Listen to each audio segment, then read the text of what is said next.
Hilchos Maaseh Hakorbanos Perek Shmoina Asar.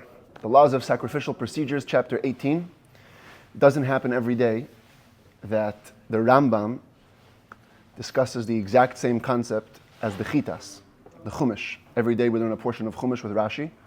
This week is Parshas Re'eh. It's Monday, second portion of Re'eh.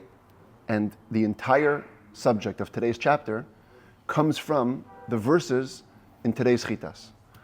This is what we call serious Hashgacha Pratis, divine providence, that what we're learning about in the Chumash is the same thing as the Rambam. And that is, it's really going to be today and tomorrow, the last two chapters of these laws, is the mitzvah of bringing all sacrifices only in the Beis HaMikdash and not bringing them anywhere else, anywhere outside the temple courtyard. That's going to be the laws today and tomorrow, and that's how kind of we conclude these halachas of the sacrificial procedures. So the Rambam begins halacha aleph, kol hakorbanos kulam. Every single korban, of all the categories that we talked about in the last 17 chapters. Bein korbanos behema v'oif, bein korbanos menachos, whether it's sacrifices of animals and birds, whether it's flower offerings, mitzvah sasei lahakrivan bebeis habchira. There's a mitzvah to bring them in the chosen house, in the holy temple. Shanemar, as it says, and again this is from today's Chumash. V'sham tasa, over there you should do, over there you should perform, everything that I command you. Where is there? There is in the holy temple. And by the way, this is a map of the holy temple, but it's really only in the courtyard. Only in this box, in the Azara, is where you can bring sacrifices. Even once you cross this line to the Ezras Nashim, you're already considered bachutz, you're already outside. So it's a very limited space where you can bring all sacrifices. V'chein, and so too, mitzvah sasei, it's also a positive commandment, liyos kol adam mitapel, that every person should take care, should oversee, should supervise. Umevi korbanos behema shenis chayev lahakrivan, and to bring all the animal sacrifices which he obligated himself to bring, michutz ha'la'aretz lebeis habchira. There's a special mitzvah that if you live in California, and you had to make a sacrifice, not only is there a mitzvah for you to bring that sacrifice or to offer it in the temple, but there's a mitzvah every step of the way that you take it to the temple. Because you're taking care of the korban to bring it to the holy temple. Shenemar, as it says, Kadashecha, or some have the word rak, Kadashecha, Asher yiyelecha unedarecha, all your sacrifices and all your promises that you made, Tisa uvasa, you should carry it and bring it, Elamakim Asher yivcha Hashem, that's the verse continues, to the place where Hashem chose. Mipi Shmuel Lamdu, from tradition we learned, what is this pasuk referring to?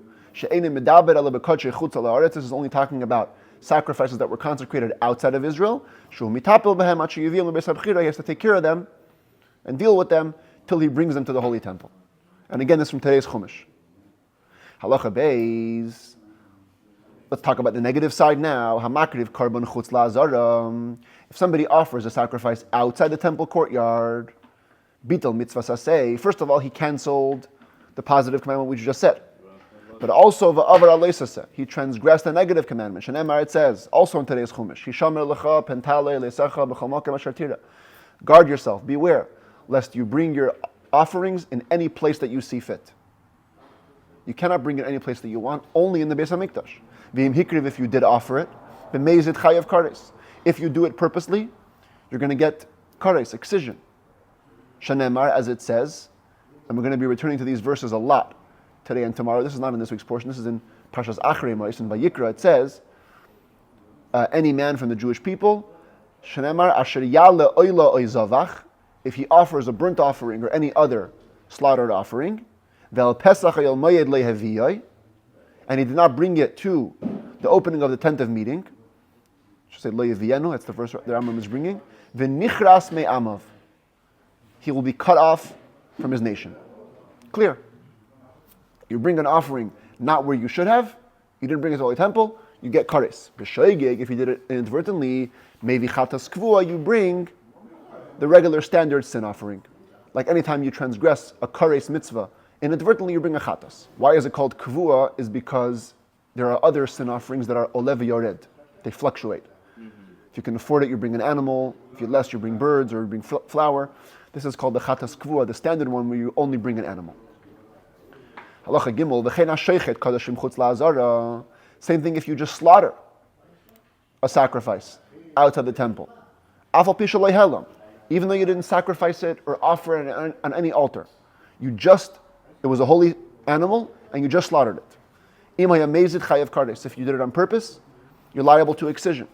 Shenemar, because in the same portion, in Achrei Mois, a few verses earlier, what does it say? Ish mi beis Yisrael. Shenemar asher yishchat shoyrei chesed vayeiz v'goymer. If he slaughters an ox or a sheep or a goat, what's the word here? Yishchat. If you slaughter it, and the verse continues, b'machane, anywhere in the camp, or you slaughter it outside the camp, vel pesach ayel moyed lehavia, and you didn't bring it to the opening of the tent of meeting. What does it say there? The end of the verse, dam yechashev la'ish hahu dam shafach. It's considered just blood, just spilled blood, v'nichras, and he gets kares. So you see, just for the yishchat, just for the slaughtering, you can get kares. V'im shachat b'shoigeg, if you slaughtered it inadvertently, maybe chatas kvua, same thing, you bring the standard sin offering. Halacha dalid v'heichan hizer al shchita b'chutz. Where does Torah warn against slaughtering in the outside? In other words, the question is, every time Torah gives a punishment, the prohibition has to appear twice in the Torah, once as a warning and once as a punishment. So when it comes to offering the sacrifices, we just saw 2 verses. One says don't bring it, one says if you do, you get kares. Here we only have 1 verse. If you slaughter it, you get kares. Where's the warning? It says the Rambam behekesh. We have what's called a comparison. Nemar, when it comes to offering, what was the first verse we saw today? It says, Sham tala ilesecha. Over there you should offer your burnt offerings in the temple. V'nemar, and then the very next words are, V'sham taseh kol asher nechim etzaveka. And over there you should perform whatever I command you. Ma ha'aliyah, or ha'aloya b'chutz. Just like when it comes to offering outside the temple. Sha'ana shaleha, where Torah clearly punishes you for it. Hizar aleh b'feirosh is also an explicit verse warning against it. Shenemar, as we just saw before. Hisham alecha pentale lesecha. Guard yourself lest you bring up your offerings anywhere outside. Af asiya. Shebichlal hashchita. So to performing. Sham taseh. The performance. Which includes in it slaughtering. Sha'ana shaleha b'feirosh, where the Torah says the punishment for it. Harehu muzar aleha. We're going to include it as also a warning. Torah never punishes unless it warns. Yes, there's no clear warning, but if there's a clear warning by offering, we can learn from there's also a clear warning by slaughtering. Halacha hey, from this we learn now. If you do both, if you both slaughter the offering and you offer it onto an altar that you built outside the temple, you're liable twice. Achas ala shchita, achas ala ha'aliyah, or ha'aloya. One for slaughtering, one for offering. Shachat bifnim v'hela b'chutz. What if you did this? We'll just use this map as an example. You slaughtered it on the inside, in the proper place, and then you offered it, stepped outside, or any one of these doors, and you offered it outside. Chayav al ha'aloya. You're obligated, you're liable for the offering. V'chenim shachat b'chutz v'hela bifnim. Opposite case, right? You were outside. You did shchita over here, then you brought the animal in, you offered on the mizbeach beautifully. Chayav al shchita.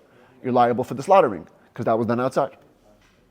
Halacha vav, all of these prohibitions only apply. You're only obligated, you're only liable to punishment if you slaughter a sacrifice which should have or could have been brought on the mizbeach.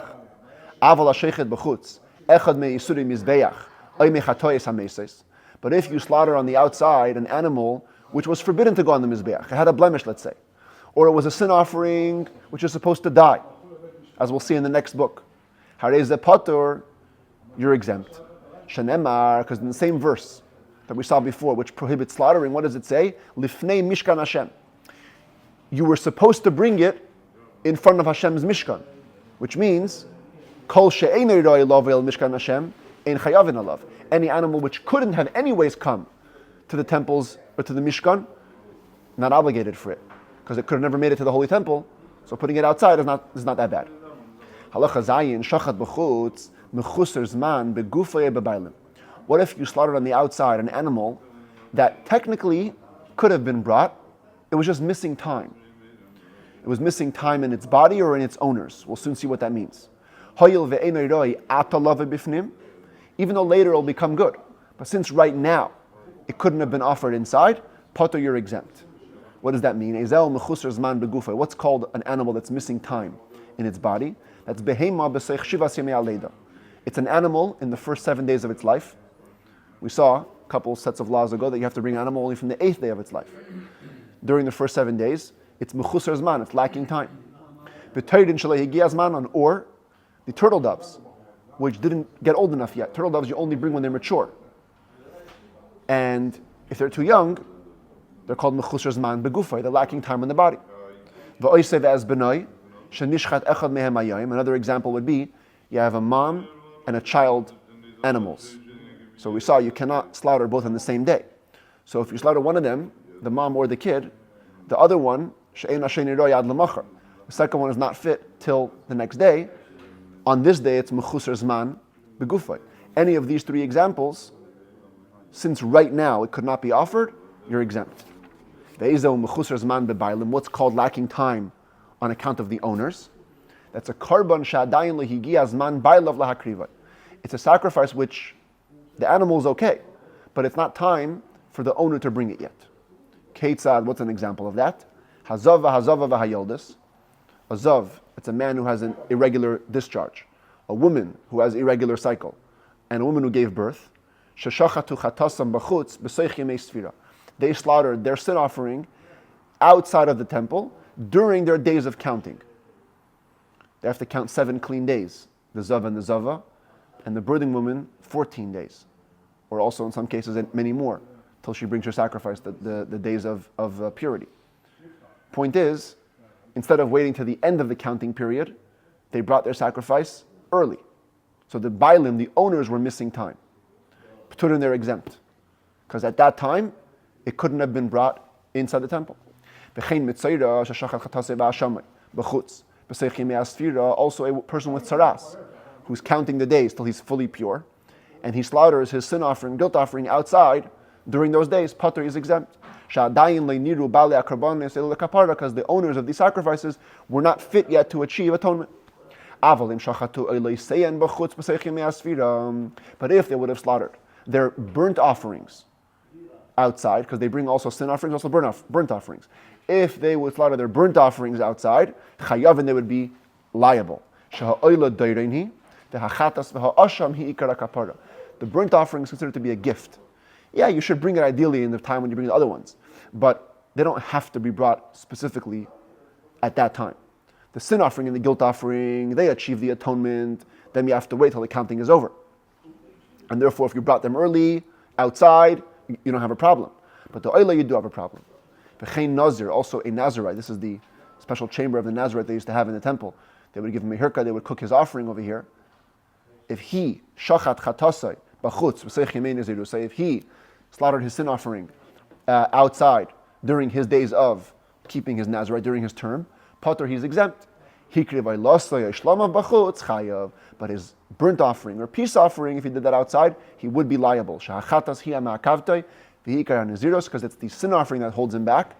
That's the essential one. That's the mainstay of the Nazirus. And that's the one that has to be brought only after the term is over. And therefore, if it's brought before, you're exempt. But the other ones, you're not exempt. Halacha Yud, Asham Talui, V'chata Sa'oif Haba Ala Safek, Sheikrivan B'chutz. What happens if you have an offering that you're only bringing out of doubt? The doubtful guilt offering. You're not sure if you did a sin that deserves a sin offering, so you bring a guilt offering out of doubt. Or sometimes you bring a bird offering out of doubt. So if you brought these outside, Sheikrivan B'chutz, Potter, you're exempt. Shaharei Lo Nikba Ha'isur. In all these cases, the prohibition for which you're bringing the sacrifice never really was established. What about a person who has a tzaras? He brings his guilt offering outside the temple, but with the wrong intent. He didn't have in mind it's for the mitzayra. Chayav, you're actually liable. Since usually you have to have intent for the person bringing the sacrifice, but if you didn't, in the case of the mitzayra at least, it could be brought. It's a kosher sacrifice. So if it's kosher inside, it's considered a problem outside. And therefore, in this case, you'd still be liable for the mitzayra's asham on the outside. Now, even though in all these last two halachas we gave the example of slaughtering, says the Rambam, Hakorbanos shu pater al shchitase b'chutz, kachu pater al hala'aseh. Any sacrifice for which you're exempt for slaughtering it outside, you're also exempt for offering it outside. Yud Aleph. Shnei se'ira yom kippurim sheshchatan b'chutz. Okay. At the end of this book, we're going to have a set of laws all about the Yom Kippur service. Part of the Yom Kippur service was this raffle that the Kohen Gadol would do on 2 goats. 1 goat was brought as an offering to Hashem. 1 was taken outside and thrown down a mountain, a cliff. Sarda mishtaleach. So the Rambam says, Shnei se'ira yom kippurim sheshchatan b'chutz. What if you would slaughter both of these goats, not inside but outside the Holy Temple? Im ad shelo hisvada aleim, if it was done before the vidui, the confession was recited over them, chayav kares al shnein, you're liable twice for excision, because they could have both been offered potentially in front of Hashem with the confession. But after the confession, the one that's going to be sent outside off the cliff can no longer be offered in front of Hashem. Therefore, for that one, you aren't liable. For the other one, which is a chatas, supposed to go on the mizbeach, or supposed to be offered in front of Hashem at least, you are liable, because it could come before Hashem, but not for the one being sent away. Halacha Yud Beis Hasheichet Shlamim B'chutz Kreidim She'ipaschu Dal Seis HaHeichal. Somebody slaughters a peace offering outside before the temple doors open. So this was a special law that we saw in the beginning of these halachas, that a shlamim, a peace offering, may only be slaughtered after the temple doors open for the day. Because by the shlamim, Torah says, El Pesach Oyel Moed. It has to be in front of the opening of the temple. So here, you have a funny thing. You're slaughtering it outside, but at a time when it couldn't be brought on the inside anyways, because it's before the doors open. Potter, you're exempt.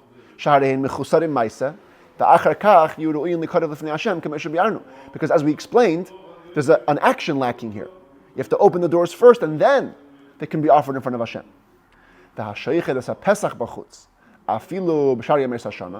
If you slaughter the korban Pesach outside, even the rest of the year, bein lishmoi, bein shalei lishmoi, whether or not you had the intent for a sacrifice of Pesach or not, chayav, you're liable. Pesach bishar mesashana shlamimhu, because the Passover sacrifice is equivalent to a peace offering the rest of the year. So it's like slaughtering a peace offering outside, which is forbidden. Halacha Yud Gimel behemas chulin she'ubra kadshim mizbeach. You have an animal like this. This is a regular animal, but its fetus was consecrated to Hashem. The owner said, the animal is regular, but once the baby is going to be born, I want to bring the baby as a sacrifice. You cannot slaughter the adult, the mom animal, outside, because you're slaughtering part of it with its kid, which is holy. If you did, you don't get lashes, because the fetus cannot be offered yet in front of God. Why in this case it's not looking? Huh? Why in this case it's not looking? Because it cannot come in front of Hashem. You only get lashes for an animal which can be offered in front of Hashem. But at this point, the mom is not holy, b'chlal, and the baby is too young to be offered in front of God. Yeah, Halacha, it needs to be huh? At least what? 8 days old. 8 days. Yeah. Halacha Yudale Ganav v'hikdish. The achar kach shachat b'chutz.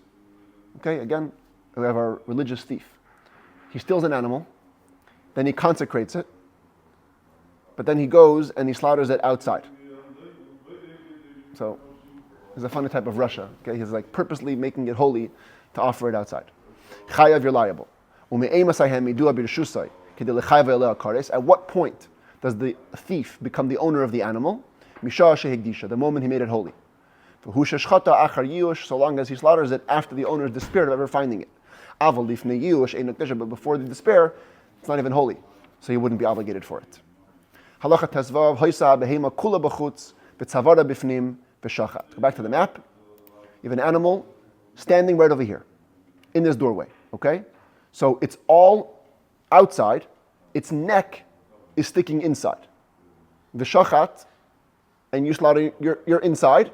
You slaughtered it right there. Its neck was inside. Chayav, you're liable.